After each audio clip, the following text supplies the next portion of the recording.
What if I told you that up to 40% of breast cancers could be prevented through lifestyle changes alone? I am Dr. Jeff Mathe, and today I'm going to share the science-backed strategies that actually works to reduce your breast cancer risk. Stay with me because some of what you've been told about breast cancer self-exams might surprise you.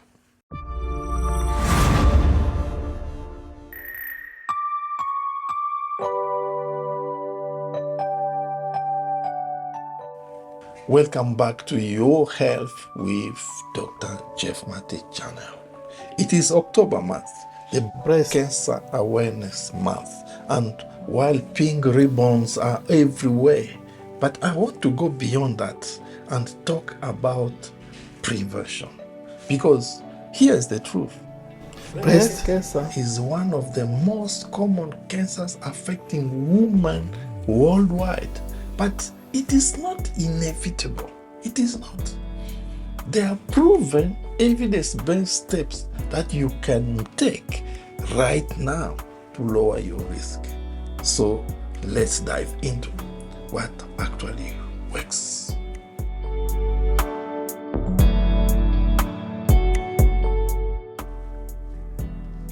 First up is maintaining a healthy weight. And I know everyone these days talks about weight, but here's why it matters specifically for breast cancer. Excess body fat, especially after menopause, it will increase your estrogen production. And estrogen production in your blood can fuel hormone receptor positive breast cancer. And studies have shown that women who maintain a healthy body mass index, which we call BMI, throughout their adult life, they will have significantly lower risk in the post-menopausal breast cancer. So that's number one. Number two is exercises. This is one of the most powerful tools that we have because the American Cancer Society recommend actually 150 to 300 minutes of moderate activity or 75 to 150 minutes of vigorous activity per week. But that could be brisk walking, swimming, cycling, dancing, but definitely is whatever gets you moving. Don't sit too much. Exercise will help regulate your hormone, reduce inflammation, and help maintain that healthy weight we just talked about. Number three, limit alcohol. Here is one that surprised people. Alcohol, yes. Even moderate drinking increases the risk of breast cancer. The relationship is dose dependent, meaning every additional drink that you use per day, it will increase your risk by 7 to 10%. You hear that? If you choose to drink, limit at least to one drink per day, not more. And I know that what you want to hear is not that because of your happy time, but know that if you drink more, your risk will go up to 7 to 10%. Know that. Other factor is breastfeeding. If you have children, breastfeeding offers a real protection. The longer you breastfeed, the greater the benefit. That's why you say at least 6 months, but you can go beyond. This is because the hormone changes during lactation and the way breast tissue are shed during weaning, they will help remove cells that are damaged in your breast. And those are lifestyle action. The lifestyle action. Did you get it? We say 1, maintain healthy weight. 2, stay physically active. 3, limit alcohol. And 4, breastfeeding. Yes.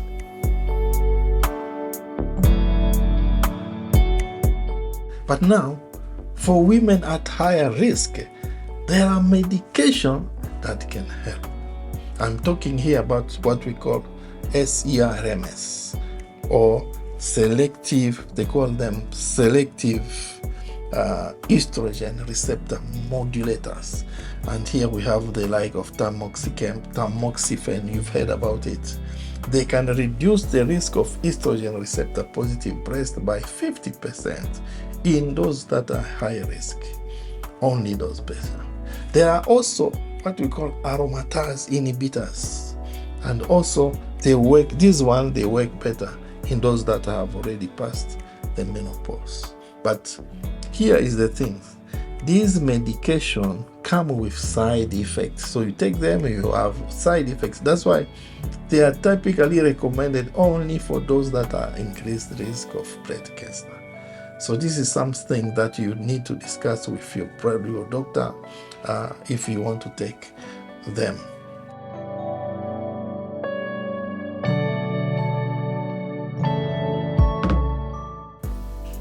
So let's talk about hormone replacement therapy and birth control pills, because this is something that is always in the news. But know that combined estrogen, progestin, hormone HRT, or hormone replacement therapy does increase your breast cancer risk, but only if you're using it for long term. So if you want to use it, go and discuss with your provider and use the lowest effective dose for short time possible. What about birth control pills? It also increases your risk, but slightly, but it depends on the duration.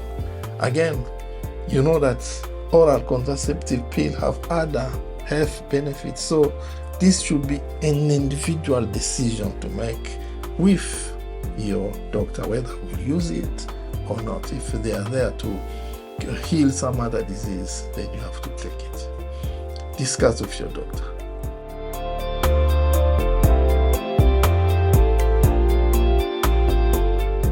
Now, I'm going to surprise you with something now. So let's talk about what we call breast self-exam. That is the surprise, because for years we were told to do monthly breast self-exam, isn't it? But here is what research shows actually now, because large randomized trials have found that systematic monthly self-exam did not reduce breast cancer. No, it didn't reduce. In fact, they led to more doing biopsies, and also it increased anxiety in those women who were doing that. That's why some organizations like American Cancer Society, they are no longer recommending this routine monthly structured self-exam as a screening tool. No, it's no longer recommended. But wait a minute, does it mean that I will ignore my breast? Absolutely not. You are not going to ignore it, but we recommend what we now call breast self-awareness. Breast self-awareness. That means that being familiar with your breasts, how it looks, how it feels, and reporting any changes that you find to your doctor. So you need to know what is normal to you and watch the warning sign, which can be a new lumps, a swelling on the part of the breast, the skin dimpling on puckering, nip retraction. That's when it's taking in, it's going inside. Redness, thickening, any nipple discharge other than the breast milk, or swollen lymph nodes under your arm or near your clavicle. Those ones, they are signs that you need to go and report it.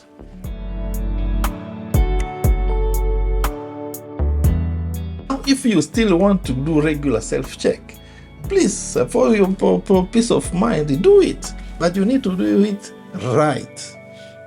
This is how we do it. First, timing. The best time of doing it is 3 to 4 days after you started your period.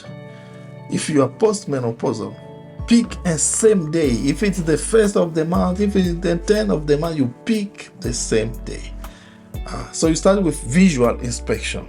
You stand in front of a mirror, your arms on your side, then you see overhead, then you on your heel, and look for any changes that you see on your breast. Sorry. Then you pass to manual exam. For this one, you need to lie down. It spread your breast evenly so that you can see any changes, and use your 3 fingers to palpate systematically, either circularly in circle manner or vertically like this strip. Okay, check from your collarbone to the bra, or you can go from middle to outside if you are doing a circular. So what you are looking for is something different what you normally feel.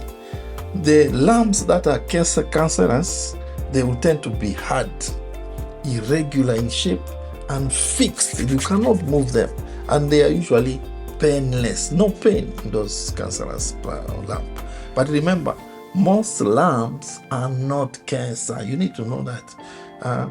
So if you caught something early, they heal better than if it's too late.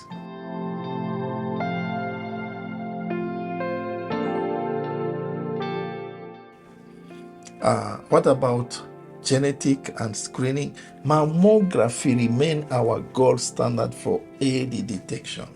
Generally, we recommend mammography to be done annually or biannually at between 40 and 50, depending on your risk.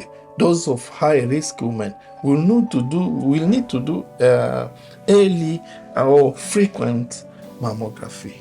Genetically, if you have what we call BRCA1, BRCA2, or breast cancer gene 1 and 2 mutation, your life risk of getting cancer is increased by 70%. In these cases, what you need to do is chemo prevention. You need to dose medication that we talked to you earlier, and by doing so, it can reduce by 90% your risk of breast cancer.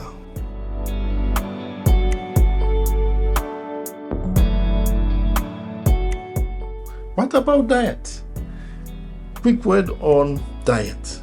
While eating healthy diet rich in fruit, vegetable, and whole grain is great for overall health, we don't have definitive proof that specific food prevent cancer. They say, did you see this and it prevent cancer? No. But the Mediterranean foods, it's showing some good result, but there's no yet conclusion. We still need more research.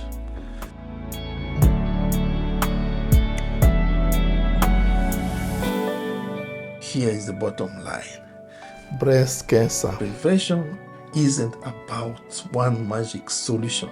It is about understanding your personal risk and then making informed decision about the factor that you can control. The factor that you can control, not the other one. The strongest evidence supports that 1, you maintain a healthy weight. 2, you exercise regularly. 3, you limit your alcohol intake. 4, be aware of your breasts and report any changes. And 5, for high-risk women, then we might consider chemo prevention. Take medication. This is October. Let's go beyond awareness, but let's take action.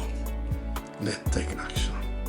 If you found this helpful, give a thumb up and subscribe to Your Health with Dr. Mathe for more evidence-based health information.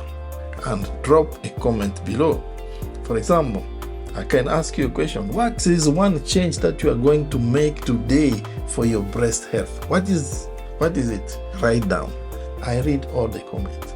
And share this video with your woman of life, with your mother, your sister, your daughter, your friend. Share it. Knowledge is power, and prevention starts with information. You've just got this information. Links to all scientific references are in the description below. Until next time, this is Dr. Jeff Mathe, reminding you that your health is in your hands. God bless you.